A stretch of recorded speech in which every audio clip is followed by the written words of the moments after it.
O+P Digital Designer. Hi guys, thanks for joining me today. This is going to be a full design audit for the new course that just came out from O+P Digital Designer on check and definitive socket workflows for O+P professionals. We're going to be going from the absolute beginning all the way through to a final polished FDM or MJF 3D printed part.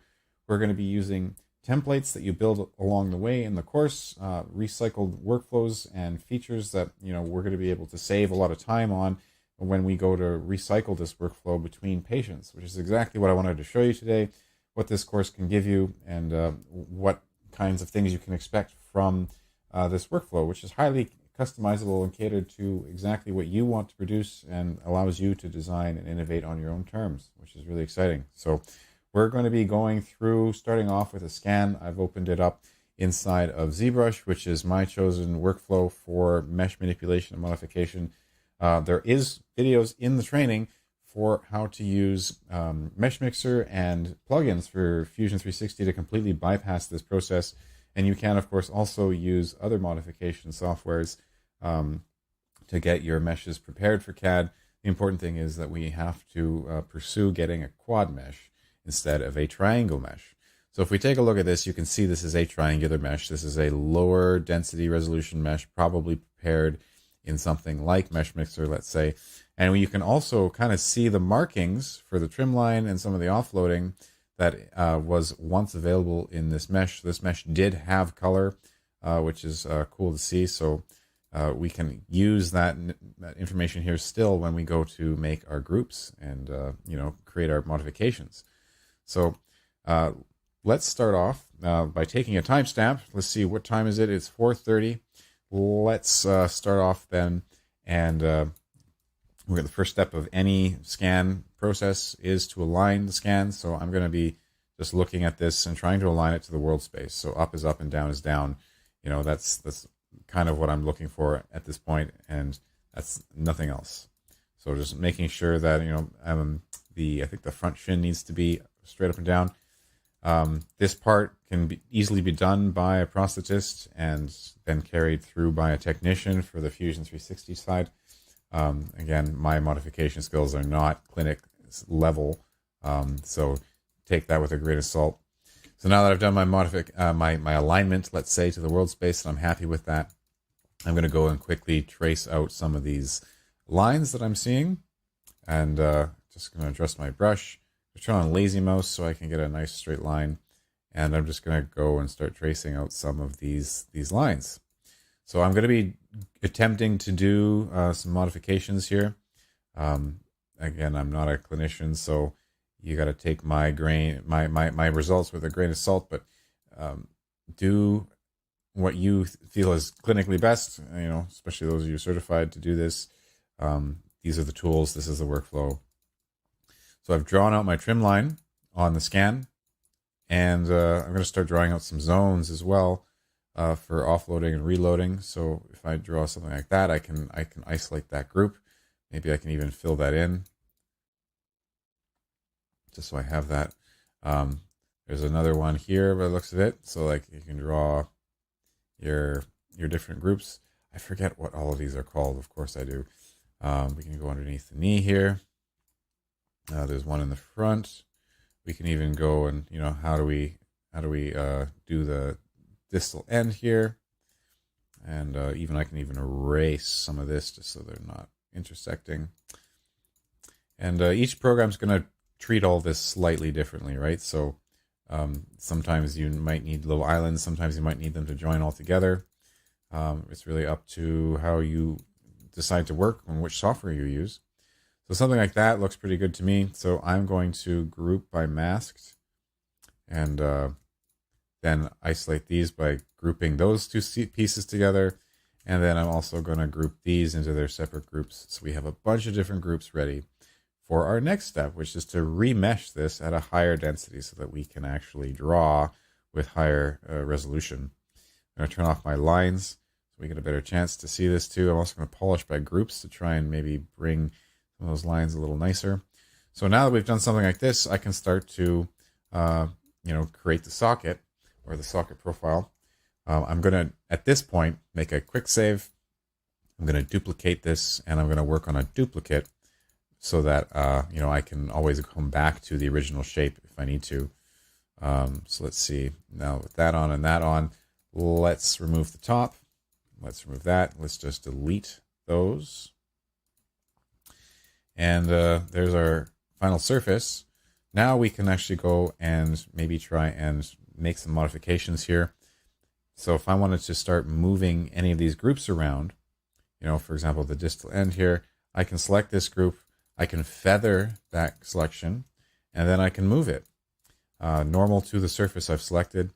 So if I wanted to do something like this, I can move it maybe 6 millimeters out. So that's 4, 5, 6 millimeters out, so a 1/4 inch. And then with that, I can also sort of blend that back. And if that's too much, we can also even,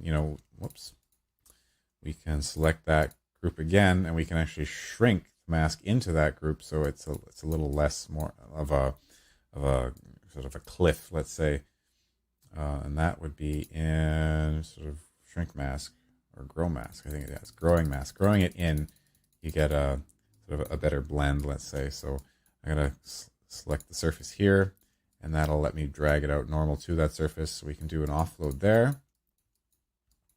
We can take this one here, and if I blur that in or grow the mask there, we can inflate that, which you don't have to drag it with your handle. You can actually just inflate in. We can blend that out, undo the mask, blend that again. We can do another one here. So if we're bringing in a reload here, I can select this group. I can blur out, so that would be a shrinking of my mask.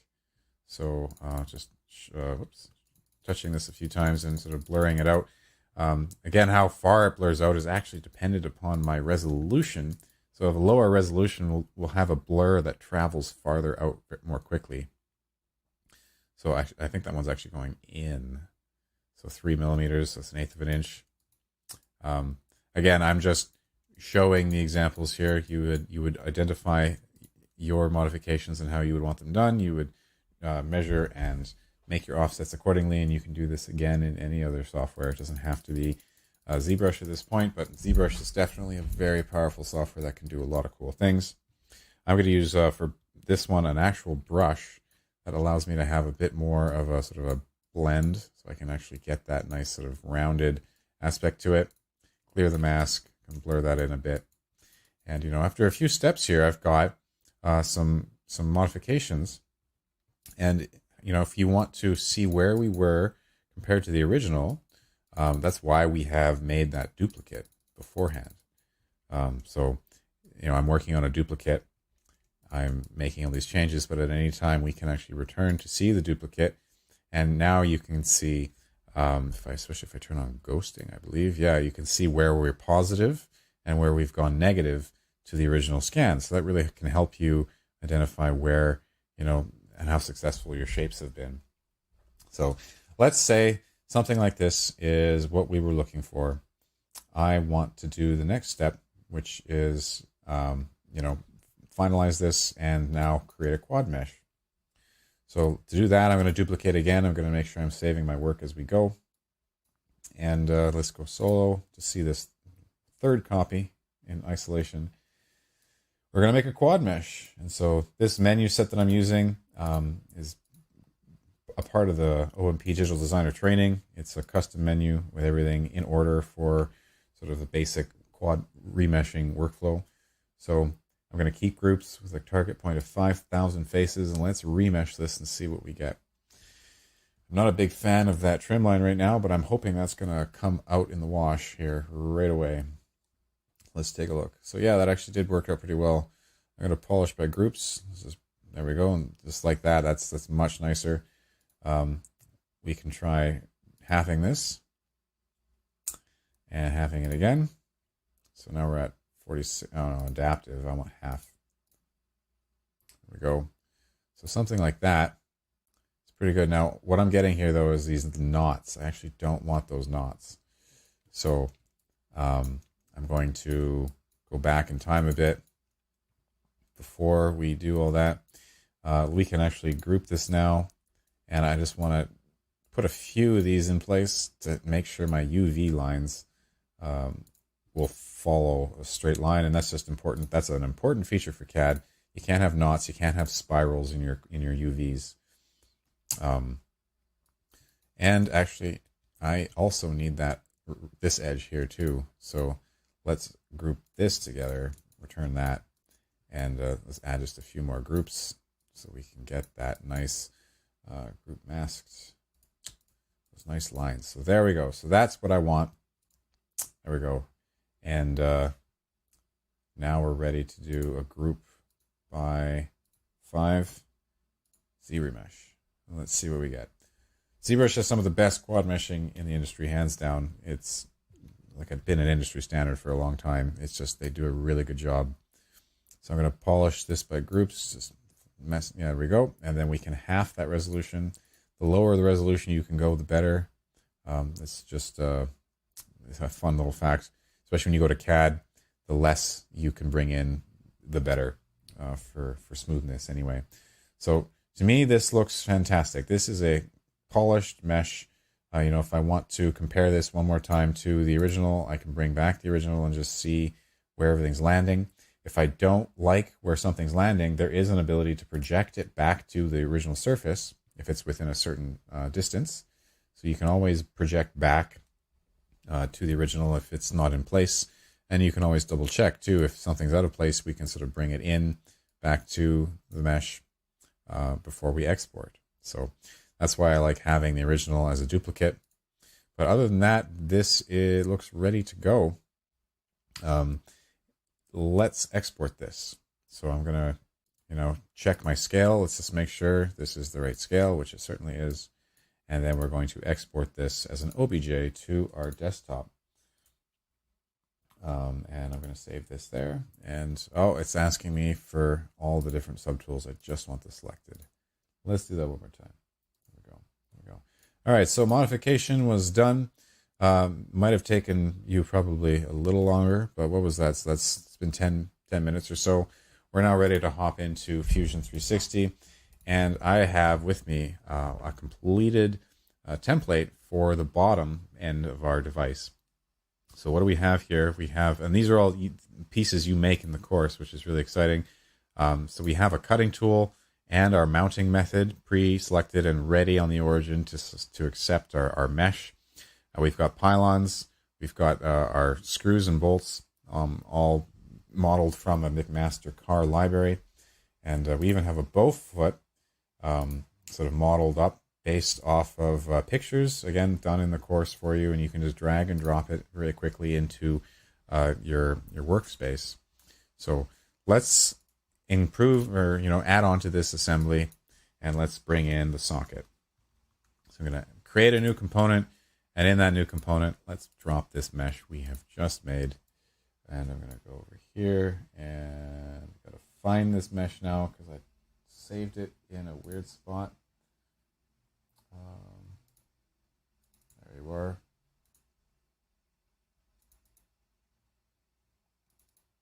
I'm going to bring this in, and it's coming in off to the side. That's not to be unexpected. I want to make sure I line it to the world space, so this cube in the side. And I want to center this, move it to ground, and we're already almost there. We just got to now take the last few seconds here and manually ensure that this is, as close to where we want it to be as possible.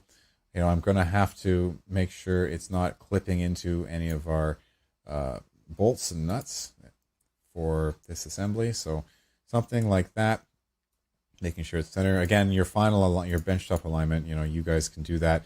In ZBrush, you can do that. In Mesh Mixer, you can do that before. You can do it here too. Just depends on where you go. So I've sort of got it in place. This is where I would generally want it to go. What is the next step? So we are now going to go to our form workspace, and let's quickly convert this to a native quad mesh or a native surface inside of Fusion. What does that do? That turns our mesh file into an editable body. So being able to now edit this form, having soft modifications, and being able to now move and modify this even further. which is exciting. So now we can actually parametrically work with this mesh, which is something that you couldn't do with a triangular mesh in any way. So that's one of the reasons why converting it is so valuable. The next thing we're going to do is we're going to start offsetting our wall thicknesses. And this part is really, oh, what is that? That is not, that is a little error. Can I delete that? What's going on there? Okay, so what I have there is two, yeah, there we go. That's why. So there's a quick little error for you. So I'm actually going to just merge points. Where is that little tiny merge edge? Can I do that? Merge edge 1, merge edge 2. There we go. Yeah, that was a little error. Nice. So now that we have that, let's thicken this socket. So this is the skin surface, right? So the skin surface, we're going to start off by building out a liner. I'm going to make the liner, let's say, out of TPU at maybe 3 or 4 millimeters. I'm going to make this at 3 millimeters, or about 1/8 of an inch. Again, your decision on, if what you want to use for your thickness is completely up to you. This is by no means the right answer, let's say. I'm going to make this with no edges, so we actually come away with 2 surfaces now. This just helps me work on one over the other. We're going to thicken this one final time. I'm going to give it a tolerance of 0.2, and then I'm going to thicken that one more time with a thickness of 4.5, let's say, and that's for the hard shell of our socket. So we have 4 surfaces now. We've got the liner on the inside, and we've got the 2 on the outside. All of that is now ready to go inside of our program here. I want to quickly move these up a bit because I do feel like we're intersecting into our hardware just a bit. So let's bring that up a bit. The next step now is to work on just the outside of the device here. So that's the last body. The reason why, again, we had our UV lines, to ensure that they are straight is so that we can delete and remove, this part here from the outer surface. And that just allows us to now blend it down to our mounting template. So I'm going to edit this form. I'm just going to flatten this down so it's got a nice straight shape. And I can bring back the inside surface here just to make sure I'm not clipping into it. And let's see. So I think next up is we're going to edit this, and we can start to extend this down a bit. Just bring it down, and we can even, scale it in a bit, just generally bringing it in place. Something like that. Now with that in place, we have the ability to maybe even make a sketch and match it to a sketch that we're going to be working from. So if I add a sketch to that top plane right there, can I offset that? Yeah, let's offset that by like 5. Let's try that. All right. So with that in place, we can double click this and let's match that, or pull. No, pull is no, match would be the one we want. So we can match that to an edge. And that'll bring it right to that sketch curve, which is really nice. And we have the option to fall off too. So if I went 50 millimeters up, it's going to start blending its result up the socket, so we get sort of some nicer curves. I'm going to leave that like that for now. And that looks pretty good to me.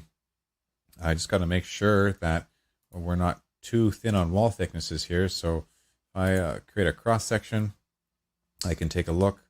And I can even fly around and just do a quick little check here to make sure my wall thicknesses aren't too bad. Now, I do see some pinch points, just a few, so I might want to go through and change those. And so I can, use that to help me. If I go in here, I can do a soft modification and just bring that out just by a bit. So this is the outer surface, right? So we can sort of find and identify problem areas if we need to. This whole ring here, 1, 2, 3. If turn off my analysis. We could smoothen this just to help with that little crease we're seeing. That brings it out as well. Nice. And then we can even, again, because it's the outside surface, let's try smoothing the whole surface. Oh, come on. You're going to make me select everything. Select window, select filters, all. Select everything. And we're going to just smooth that.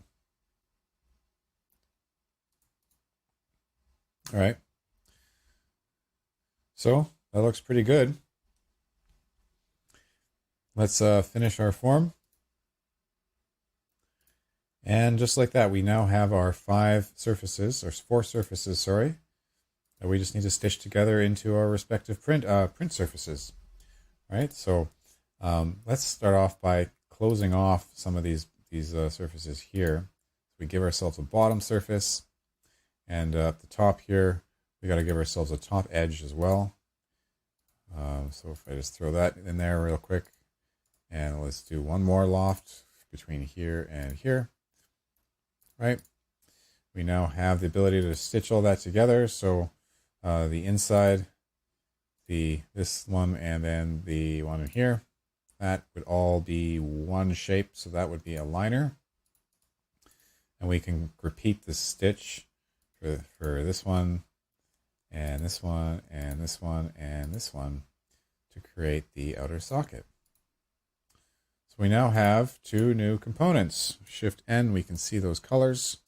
We can now hop into and work on either of these separately.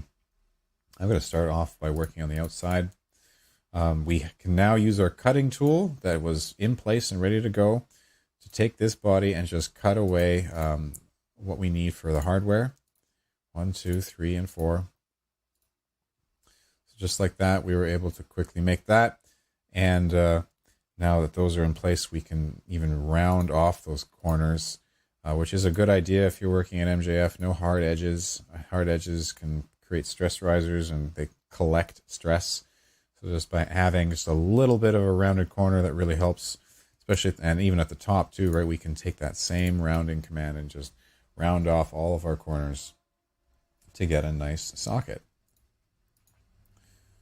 So just like that, we were able to pretty quickly stand up, a check socket or, a basic socket with the right shape. So that was 455. So, 20 minutes, let's say, for that design.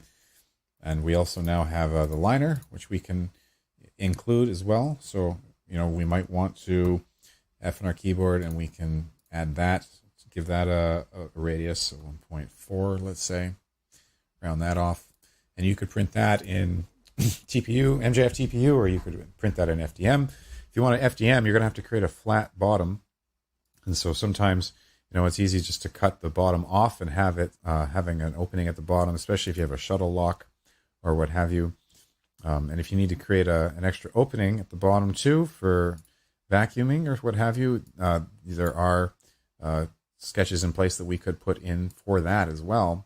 Very quickly just like throw in one of those holes there. But just like that, we have the ability to make a liner and a socket. Pretty cool.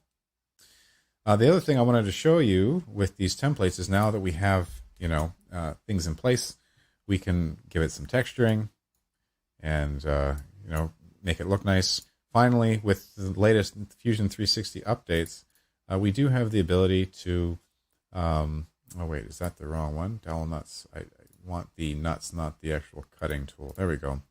So you can see those and where they land. With Fusion's latest updates, we now have the ability to make configurations, and configurations can really help you save time.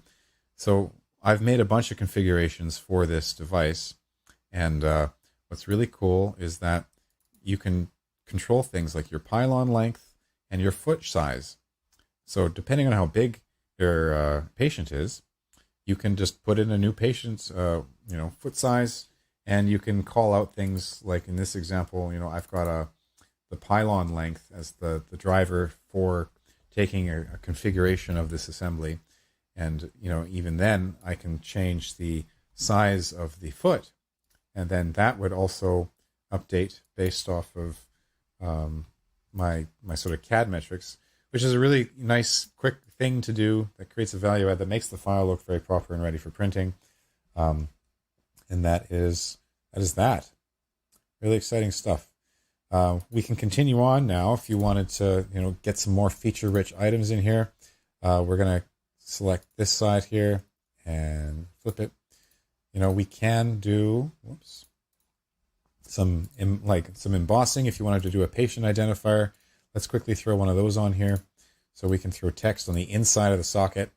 I'm going to make that center justified bold, minimum height of, let's say, 5 millimeters. That might be appropriate. So this might be, patient 123. This is a BK. I believe this is a left. FDM, and then today's date, 09/23/223. You could do something like that. Just something, because especially if you're ordering 3D prints, having a label on it to know what's what is really important. I'm going to extrude that from the object, -0.5 millimeters, and we're just going to have that on the inside. You can do it. There we go. You can also do that with your logo too. You can have predefined sketches for your logo.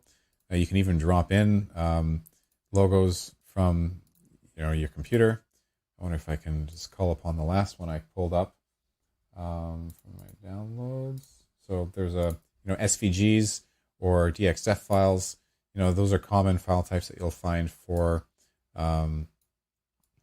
logos that you can make in Illustrator or something like this. So here's an example logo. I'm going to put this on the back of my socket, just like this. And we can do the exact same thing. We can hit E. We can extrude this cool bird-looking logo. And, I'm going to extrude from the object of the back side. And the profile, I guess I didn't select that. 1, 2, and we're going to go distance -1. So something that's just like that. And that's a really nice, quick way to add some value. So you can put your logo on the side. You can put the patient identifier on the inside. We now have a component for the liner, where's the liner go? There we go. The liner's on the inside. And yeah. So you can see how quick that was, right? And we can now take that through for printing. So utilities, let's make a 3D print. We can select that part we want. And let's save that to our desktop or downloads. This is going to be the hard shell socket, patient 123. Save that to my computer. Let's have another file ready for the liner. Do the same thing. So patient 123, TPU liner. And something like that is nice and quick. So we can now travel to online vendors to take a look. We can put that through our own 3D printer. And that's kind of what you would do next as a designer. So again, within half an hour, we're already at the point where we can now take these designs to a 3D printer for printing, or get them sent out for 3D printing. Some of the other things that we touch on this course is how to do BOA ratchets. So you would have a template that you can bring in for that as well. I have a whole hardware folder that I've been building out with my time in O+P, and anything from shuttle locks to strap leads. You can have all of these things ready for yourself, and you can drop them in, or spend the time and make a really comprehensive template. Let's see, where would that hardware tutorials? I think it might actually be in my AFO folder. Nope. Is it in the AFO strut folder? No.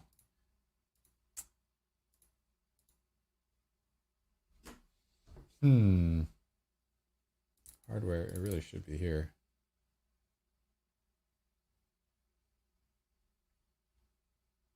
Where? I mean, I do have this one, but it's not quite the one I was thinking about.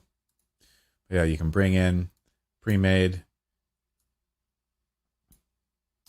We can turn it around. We can put it in place, and you can build out the walls to mount that to the this would definitely breach into MJF designs. And you could even do 3D splines across the surface to draw your BOA cabling. Something else we teach in the course is the ability to make lattices. So we have these really cool templates for latticing that are essentially just a pillar of different arrays of ribbing. And these are all quickly updatable and changeable, so you can change your density, your wall thicknesses, the angle of attack. So if I change this to 40 degrees, we're going to get a less dense mesh. I can change my wall thickness to 3 mil to get a slightly thinner rib. And I can change the height of this so that how much squished it is something quickly changed. So I can save a version of this and throw it into a new design and hollow out all the other pieces. So exciting stuff there. But that's it in a nutshell for how to design a prosthetic socket using this kind of workflow. Be sure to check out the course where we actually dive deep into how to use BOA ratchets and how to use those lattices. There's several different types of lattices. I keep showing this one, but we do have a knurling lattice and a spring lattice that you'll learn how to create. These cut away in a socket to create some very interesting shapes and allow you to have variable wall thicknesses. So the tops of your ribs are nice and thin, but the bottoms, they span out into something nice and thick. And then spring latticing would be great for TPU, permeable lattice designs as well that are flexible. So that's really exciting as well. So same idea, you have these sort of predefined sketches that are driving a lot of the features, and then you can change their shape to suit whatever patient case you're working on. The last thing I wanted to show you is there's a course bundle that gets you the beginner's training as well as the Cosmesis covers course. And so that's a really cool template as well that we can very quickly throw into here and, within just a few minutes, add a prosthetic cover to this now that we have all of our pieces in place. So I'm going to quickly navigate to that as well. So we're going to do cover and let's throw in, I think it's this one, insert into current design. All right, so we have a cover here. It is not the right size right now, but that's okay. It's a template. It's something that we can quickly bump around, and I've set it up so that all the handles you need are right there for you. We're going to break the link from the original design so that we have the ability to change it. And now that that's thought of itself, let's hop into this and let's change everything around. So I'm going to start off by changing its height. I probably want this to be a little shorter, so I'm going to bring that down in height.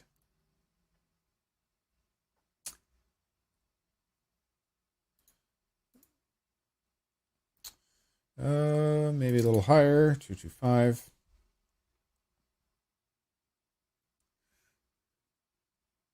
Now that I've got my height dialed in, let's change our upper diameter. So we got to bring this in. So let's try 115. Try and bring that as close as you can to the inside shape.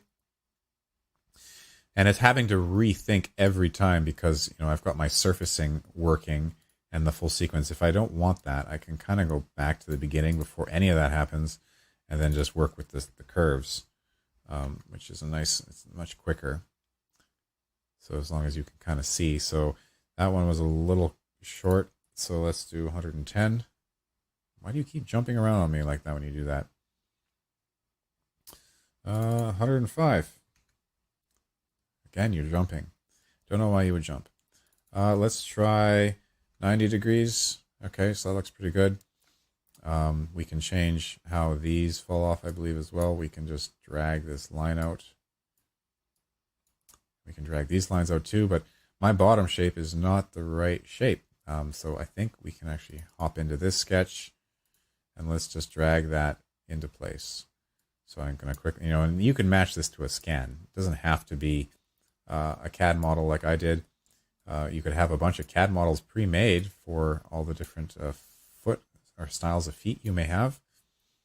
This was made in the course from a scan, so I had one of the clinicians I work with scanned one of their feet, and they gave me the mesh, and then I was able to reverse engineer it as a CAD surface. So you'll learn how to do that in the course, and you do that a few times, you could easily have a library of refined parts just like this that you can use to call upon. I'm just gonna try and match this a little nicer, and then we'll let it rebuild, and hopefully we'll be real close to what we need. There we go. There we go. Can I bring this out a bit? Yeah, something like that, right? So pretty close. You match that up, you hit OK, and yeah, it's looking pretty good. All of these, I can match how they flow up, get them in the right spot, create asymmetry if I want to as well. And there we go. So now that those are done, I can build it to the end. I don't have to, I only have to wait for it once now. Yeah, so within 3 minutes, 2 minutes, you have a cover that's really close with an error at the end. Huzzah, that's great. Why did you do that? Where did that come from? You're like not in the right spot at all. Wouldn't be a demo without some form of error. That's great. Maybe I just brought the wrong template in. All right, I'm going to go back and pretend that wasn't there. But, if I bring in now a glass texture just to see the inside, what I like about this template, the one that you build, is that it has these ribs in them that grip the interior, and they're thin enough that they'll just bend out of the way if you actually clip into the hardware, or you can trim them away with a pair of scissors or a knife, right? So if you're working in FDM, or if you're working in MJF even, you can cut that away, or it'll just bend out of the way because they twirl. They're swirling. They're not a linear intersection. So just like that, extra few minutes, we were able to take a circumference, and again, you could measure this circumference and dial it in that way. I was just eyeing it for, by scan, let's say. So, I might try and move this now to try and align it properly, because the base at the top, it's, on one side, it's a little open. If you print this in TPU, let's say, you would have a lot of forgiveness in terms of its final shape. You could probably you could probably just stretch it over, and it would be just fine. So that was 1 degree tilt one direction, and 0.5 degree tilt the other direction gets you much closer to what you were looking for. So something like that, right? And which in just a few minutes, there we have it. There's a completed design using templates, using pre-made everything, and we can now export that part out for 3D printing as well. So I hope you guys see the value of this and how it flows. There's all the training you need and all the templates you need to get to this level is available inside the full course. It's the prosthetist bundle. There's 3 major lessons, about 16, 17 hours of video in there, a bunch of templates, and CEUs. You get the ability to learn and get your credits at the same time. So that's it from me. I'm going to be hopping off here to answer any questions you guys may have. But tune in next time. We'll be doing other live lessons on AFOs. We'll be doing some of the other coursework, including even color. I think color printing is one that I want to do in the future. There's lots of stuff that I'm going to be sharing. So tune in next time, and make sure you have us on in the newsletter if you don't already. And I'll be answering any questions now from the forum. All right, so that wraps up our video. Thanks again for tuning in and seeing the whole workflow. If you guys wanted to head over to the O+P Digital Designer Academy to purchase this course, this is where you can go and get it. We currently have a promo going on as well. So if you can get 3 courses for the price of 2, this includes the Absolute Beginner's Training for Fusion 360, the intermediate course of using Cosmesis design and BK cover design, which you get absolutely free with the purchase of the definitive and check socket course. So all of that is available for you in the store. Head on over to the O+P Digital Designer Academy and look for the newest check and definitive socket workflows. Here you can learn more about everything you've seen today, all the different things that you're going to learn in the training, as well as different routes that we can take for scanning and scan modification. That's all going to be included. And I hope to see you guys there. Again, to take advantage of that bundle, check that box on your way out, and you're going to get that savings. So I'll talk to you guys next time at O+P Digital Designer.